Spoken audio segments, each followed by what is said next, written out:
Shabbat Shalom. Summer of 2000, I had just taken my first trip to Israel. But at the same time, here in the United States, a woman by the name of Janice Stevenson decided to smoke a cigarette. Not a terribly huge deal, even if it's not a wise one. Lighting the cigarette with a match, she then decided to toss the match on the ground and watch it burn.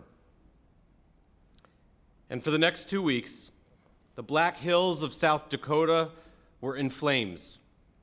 More than 1,000 firefighters were rushed to save the forest that surrounds one of our country's most iconic monuments, Mount Rushmore. Fighting the blaze started by a match cost $9 million. There was an estimated $42 million in direct losses, as 7% of the state of South Dakota was destroyed. Ms. Stevenson pled guilty to arson, an act she had committed before.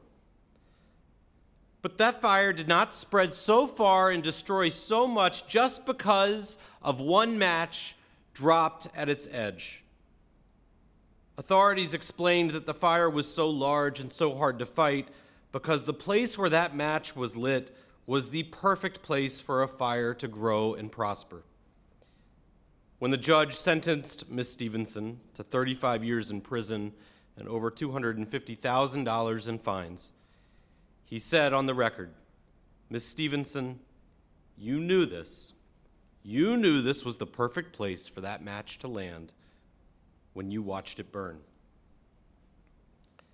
There have been a lot of terms thrown around about what happened in our nation's capital on Wednesday night, but the term I will use tonight is arson.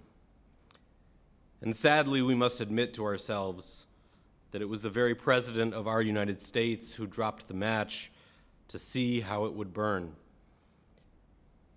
His actions alone, Rudy Giuliani's actions alone, the many leaders along the way whose words and actions, had they been taken out of context, like the dropping of a match on the ground, are not criminal. But as so many have said and continue to say in these last 48 hours, we may have been sad or shocked, but none of us can say we were surprised, because we knew that the environment was ripe for just such a thing to happen.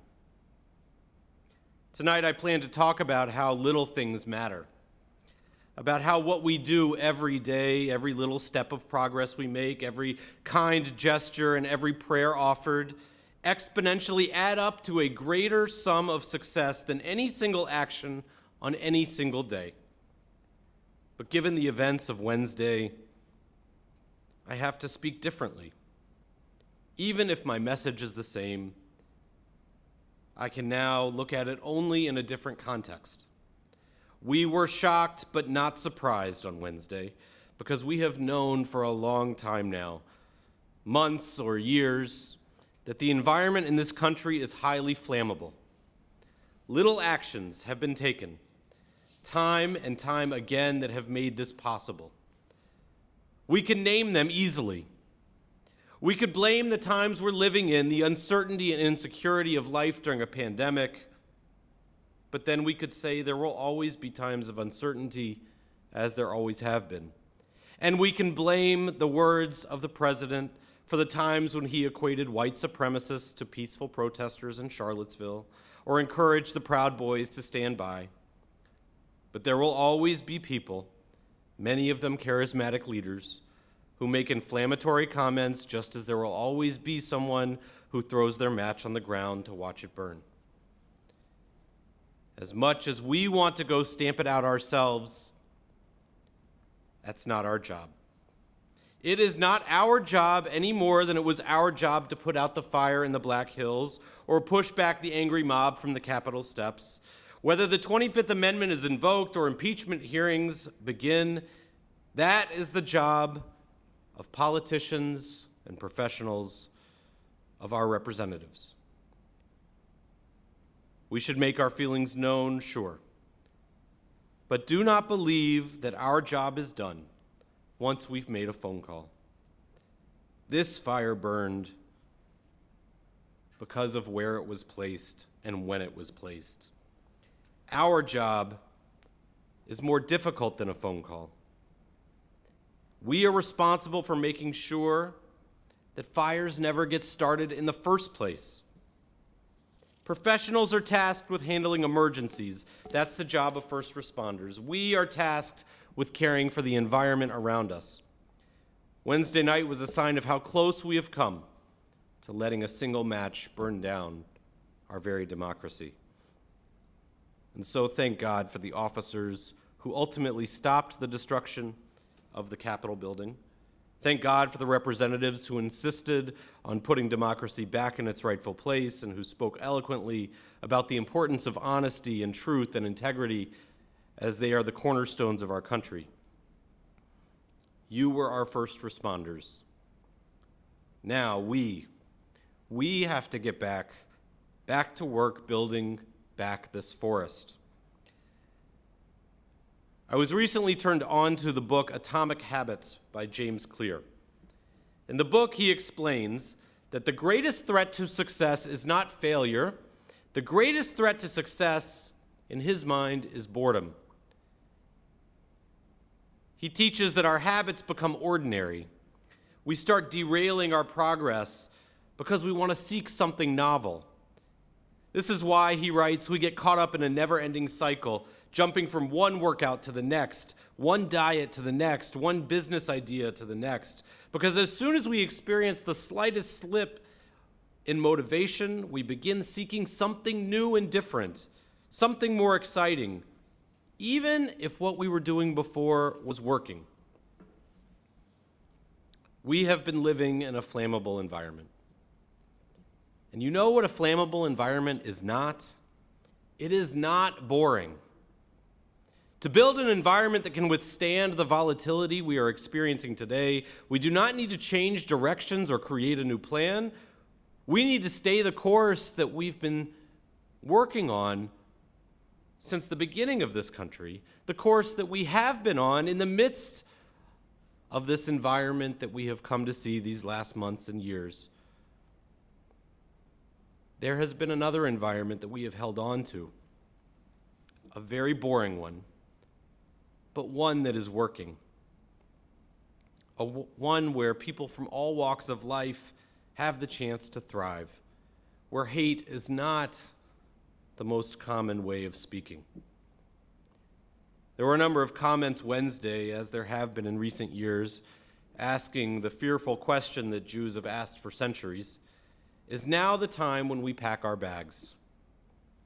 The Jewish answer to that question is not found in a person's name, in any one individual, but in the description of the place where we want to be.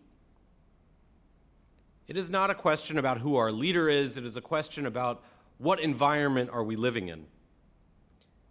When God tells Moses this week in the episode of the burning bush that he is to free the Israelites, God says, I've come down to rescue them from the Egyptians and to bring them out of that land to a good and spacious land, a land flowing with milk and honey. God talks about place. God talks about environment. God talks about the society that's around you. And in the words that Cantor Kathy will chant in just a few moments, when Moses asks Pharaoh to let the people go, as we know so well from Passover and from the famous song, there's a second half to that sentence. Let the people go so that they can celebrate their festival freely, he says. Let the people go so they can be in the environment they deserve. We pack our bags based on where we are and the environment we live in. We pack our bags when there is no promise possible for us, when we realize that we can no longer celebrate who we are. These are the answers to this oft-asked Jewish question that we've continually brought the Jewish community to answer by asking, where are we and what does it look like? Who are our neighbors and do they care for us? This is what we have continually said every time we've asked whether we should settle in this United States of America. And last Wednesday did not change that answer. Wednesday was not only the day when our nation's capital was threatened by white supremacists, although that was the most eye-catching news of the day. Wednesday was also the day when 2 senators were elected by the state of Georgia. One senator, the first African American to represent the state, is also the first in his family to attend college, and the former pastor of the late civil rights leader John Lewis. The second senator is the grandchild of Holocaust survivors. He's the first Jewish senator from the state of Georgia. And with their election, it is likely that for the first time in American history, there will be a Jewish leader of the United States Senate. I believe making Chuck Schumer the highest-ranking elected American Jewish official in our country's history. There are corners of our country that are scarier, more volatile, more flammable than they were not so long ago. But that is not the landscape of America at large. Even as we struggle, as we always have, with the darker sides of our American identity, the racism, the xenophobia, and the hatred, that is not who America is. We continue to be a place that believes freedom and liberty will provide justice for all of us. It is a boring vision, as boring as milk and honey, but it is one I believe we can and will achieve. And so Wednesday was one day, a day of exciting firsts and a day of horrible realizations, perhaps a day we will always remember. Our job is not to let that day define us.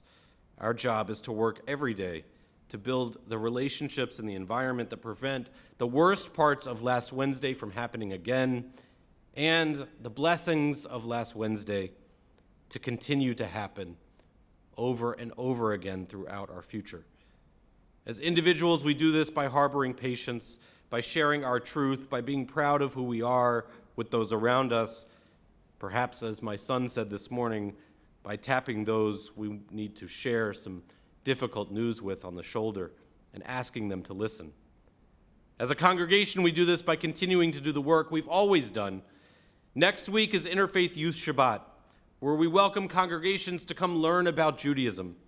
In the coming weeks, you'll hear about a new initiative aimed at bringing the Black and Jewish community in Akron closer together.